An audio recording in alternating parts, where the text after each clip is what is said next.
Hey, what's going on, guys? OJ back here with another video, and today we're here to talk about the videos to make following UFC Vegas 114 Josh Emmett versus Kevin Vallejos. Alright, I'm going to be talking about a lot of fighters that fought on this card, mainly the winners. Some of the losers will also be included, but here are all the fights to make for these fighters following UFC Vegas 114. This matchup needs to happen for Kevin Vallejos because I am so sick and tired of looking at the UFC rankings page and seeing Yair Rodriguez's ass in the top 5. Yair Rodriguez shouldn't be nowhere near the top 5 in the year of 2026 when his best win as of right now is a washed version of Patricio Pitbull. The guy even lost to Brian Ortega. Why is he still in the top 5 at this point? Alright, and he hasn't fought over a year, and he's demanding a title shot. Tough luck, kid. You're giving Kevin Vallejos. We are going to destroy Yair Rodriguez. We are going to be a top 5 contender of the featherweight division. And we are going to go on a generational title run and possibly beat John Silva for the belt. Alright? But yeah, Kevin Vallejos versus Yair Rodriguez. Ideally, this is the fight to make. The problem with every other featherweight right now is that they're completely booked. Alright? Diego Lopez fighting Steve Garcia. Arnold Allen fighting Melquiz Acosta. Aljamain Sterling fighting Yusuf Zalal. Like, there are so many featherweights that are booked at the moment, and that's not even including the next fight, which is Movsar Evloev versus Leroy Murphy, which is happening next week. Either way, though, I feel like Kevin Vallejos does deserve a big jump up in competition, and seeing as how Yair Rodriguez is the only one who hasn't fought within the last, 6 months, and also he's the only one who shouldn't even be in the top 5 in the first place. I think Kevin Vallejos versus Yair Rodriguez is the fight to make. And if Yair Rodriguez doesn't accept this, tough luck, kid. You're getting kicked out of the UFC. Now, moving on to Josh Emmett. I mean, he should retire. He honestly should after that performance against Kevin Vallejos. But I don't think he's going to. I think he's going to have probably 1 or 2 more fights. And the UFC will probably just feed him to the next upcoming prospect, and that upcoming prospect in mind is Mayron Santos. Mayron Santos does look like a solid featherweight right now. He's on a 4-fight win streak, coming off 3 KO wins. I do think that Mayron Santos will do nice things in the featherweight division moving forward, and I think a big step up for him that's suitable is Josh Emmett, alright? Now, even though Josh Emmett should retire, he is a lot better than the guys Mayron Santos has been beating, like Muhammad Naimov and Sadiq Yusuf. So yeah, even though Josh Emmett, he is a sizable step up in competition, I still think that Mayron Santos is going to beat him, and I think that's what the UFC is going to do. Josh Emmett, at this point, he's just going to be a sacrificial lamb in every single one of his fights moving forward. So yeah, Josh Emmett versus Mayron Santos is what I would pick, because Mayron Santos, he's on a hot streak, and if he can beat Josh Emmett, then we can see whether or not he deserves to be a ranked contender in the featherweight division. Now, Gillian Robertson beat Amanda Lemos. Very hairy performance in my opinion, but she still got the job done. That being said, she still deserves a number 1 contenders fight, and I think that number 1 contenders fight should come against Tatiana Suarez. Tatiana Suarez is also coming off a win against Amanda Lemos. That fight was pretty mid. Alright, so both of these women beat Amanda Lemos. Let's put them up against each other sometime in September, October-ish, and then the winner of this fight can fight Zhang Wei Li or Mackenzie Dern for the next title challenger. It's probably going to be Zhang Wei Li, but either way, though, Gillian Robertson, she beat Amanda Lemos, earned herself a title elimination bout, and that title elimination bout should come against someone like Tatiana Suarez. Moving on to Amanda Lemos, unfortunately, she is now outside of the top 5 of the women's strawweight division. I think Fatima Klein should get the next jump up here. Alright, Fatima Klein is coming off a masterclass performance against Angela Hill. I don't really know who else she could fight. She could fight Andrade, but I don't think Andrade would take that fight. Amanda Lemos versus Fatima Klein, I think, is an ideal matchup, considering Fatima Klein is a primary striker. So I would love to see Amanda Lemos versus Fatima Klein. I would say put it on a crowded fight night. Like, maybe not like the co-main event or anything, but I think a crowded fight night is very suitable for this type of fight. But either way, though, Amanda Lemos versus Fatima Klein is a pretty sick matchup, considering both of these women primarily love to strike on the feet in the UFC. So let's see whether or not Fatima Klein can make it into the top 10 of the women's strawweight division. Moving on to Jose Miguel Delgado. Had a lot of trouble against Andre Fili, but he still got the job done. All right, you know what, though? Let's give him David Onama. All right, David Onama, I'm sorry, I question whether or not he should belong in the rankings of the featherweight division. Now, I will say, though, Delgado did look vulnerable in his fight with Andre Fili, but, you know, in hindsight, Andre Fili's a crafty vet. And I think that since he came off that close decision against Nathaniel Wood, who arguably should also be ranked at the moment, why not give Jose Miguel Delgado another opportunity to crack the top 15? And that opportunity should come against David Onama. David Onama is coming off a loss to Steve Garcia. I think this is like a suitable time off for him. That fight happened like, what, 4 months ago? Yeah, I think David Onama should start looking for a fight now. I think maybe sometime in the summer of 2026, Jose Miguel Delgado versus David Onama could be on the main card of like a fight night or in the early prelims. But either way, though, this would be a sick fight, and let's see whether or not Jose Miguel Delgado can crack into the top 15 of the featherweight division. Moving on to Marwan Rahiki. He destroyed Harry Hardwick's chin and had an absolute banger of a fight. I think Marwan Rahiki deserves a sizable jump up in competition that we know is going to be a fun scrap. Morgan Charrier is the answer, right? Marwan Rahiki is vulnerable, I will say. He's a little bit green, but he has so much talent. And if he can knock out Morgan Charrier on the feet, I think that would be super impressive. Morgan Charrier is coming off that KO loss to Melquiz Acosta, but that's my first round head kick, and we all know how Melquiz Acosta is with the kicks. Alright, so I think that Marwan Rahiki versus Morgan Charrier would be a banger fight. Maybe put this on the Paris card. But either way, though, Marwan Rahiki, Morgan Charrier, this is a sizable jump up in competition for Rahiki and jump down in competition for Morgan Charrier. So why not book this fight sometime on the Paris card in September? Moving on, we got Ion Cutelaba coming off that round 1 domination over Ourmar Sy. Now I will say Ourmar Sy is absolute trash, but fair enough, Ion Cutelaba made him look like absolute trash. So Ion Cutelaba, 5th time's a charm. Let's see whether or not he can beat a ranked opponent in the UFC, and that ranked opponent in the UFC right now is Alexander Rakic. Alexander Rakic, let's just say he has not been looking the best over the last couple of years. He just got chinned by Mirzakhanov in October. I think now is a good time for him to jump back into the cage. And let's have him fight Ion Cutelaba. Cutelaba said that he's going to be ready in relatively short notice because he barely took any damage in this fight. So yeah, let's have Ion Cutelaba fight Alexander Rakic. And let's see whether or not Ion Cutelaba can get the job done against a ranked opponent in the light heavyweight division. Now, Ourmar Sy, there was a time where he was looked at as a reasonable prospect, but I think all of that is gone after what Ion Cutelaba did to him. So Ourmar Sy, I feel like he needs to be chucked to the next prospect, and that next prospect I have in mind is Abdul Rahman Yakyayev. All right, Abdul Rahman Yakyayev is coming off a win against Rafael Sequeira. Rafael Sequeira is garbage, so I don't know how much I can rate that win. But Ourmar Sy, well, I do think he's trash as well. He's not as bad as Rafael Sequeira. So let's have Abdul Rahman Yakyayev fight Ourmar Sy.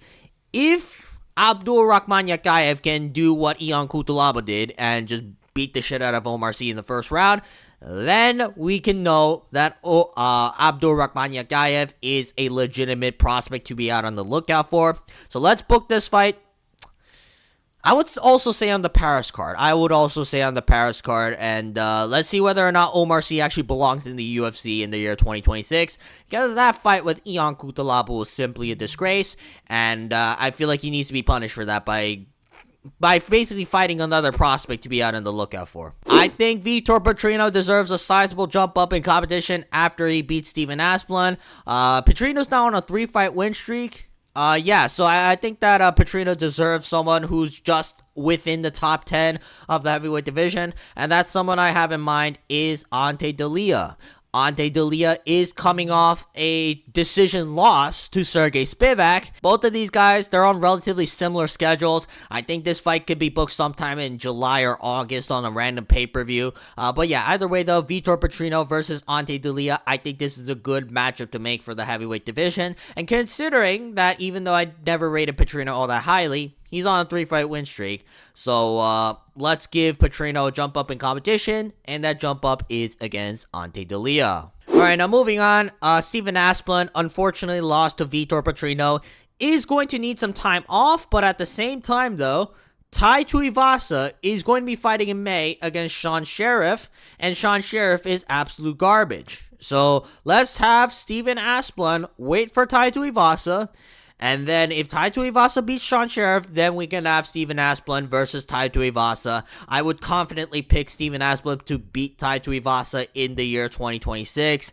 So yeah, let's have Steven Asplund, Tai Tuivasa after Tuivasa's dust up Sean Sheriff in the second round. But yeah, either way though, Asplund, after he takes some time off, let's book this fight sometime in October or November in the year of 2026. Moving on to Mytybek Orolbai versus Ko Suk-hyun. I think that this would be an awesome fight to make considering how similar both of these guys are stylistically. And also, they're not far apart from each other in the rankings, alright? Both of these guys are on a little bit of a win streak. And the winner of this can go challenge for a ranked opponent, alright? Or be number 15 in the rankings. Mytybek Orolbai versus Ko Suk-hyun. Ko Suk-hyun was supposed to fight Jacoby Smith, but unfortunately that fight fell through. So let's have him fight Mytybek Orolbai sometime in the summer. I'd say maybe in a random Abu Dhabi card here, or like a Saudi Arabian card. But either way, Mytybek Orolbai versus Ko Suk-hyun. Both of these guys love to grapple. I can see both of them just scrambling with each other a lot. And on the feet, they hit pretty hard. Alright, so this is an awesome fight to make, and then the winner of this fight can become a can become number 15 in the rankings, or fight a ranked opponent in the next fight. Alright, now moving on, we got Charles Johnson versus Ourmar Sy. Alright, Charles Johnson's coming off that win over Bruno Silva. Not a very convincing win, but he still won nonetheless. And I think that Charles Johnson, it was a little bit of a setback when he lost to Perez, but then again, Perez is pretty tricky for some guys. I think Ourmar Sy is the only guy that he's realistically going to fight, because Ourmar Sy is coming off a lot of losses at this point. There's questions as to whether or not he belongs in the rankings in the first place. So let's have him fight Charles Johnson and really test that. If Ourmar Sy can beat Charles Johnson, then hey, maybe Ourmar Sy's not complete garbage, and Charles Johnson, he's good. So, if he can beat Charles Johnson, that means that Ourmar Sy is actually ranked caliber in the flyweight division. But either way, though, I want to test that theory. Let's have Charles Johnson fight Ourmar Sy. If Charles Johnson can get past Ourmar Sy, then we can start talking about a matchup with, Brandon Royval or, Brandon Moreno even. I don't know. But, either way, though, Charles Johnson versus Ourmar Sy is the next fight to make. Moving on, we got Bruno Silva, who unfortunately lost a close decision with Charles Johnson. Unfortunately, he is going to have to fight back down in the rankings, and that person I have in mind is Ramazan Temirov. Now, it's been a while since Ramazan Temirov's fought because he's been suspended for using PEDs. That being said, though, I don't think that's going to be a big issue anymore. I think that Bruno Silva, I don't know, he is going to just be a gatekeeper in the flyweight division moving forward. And Temirov does deserve a crack into the rankings, considering he technically did beat Johnson.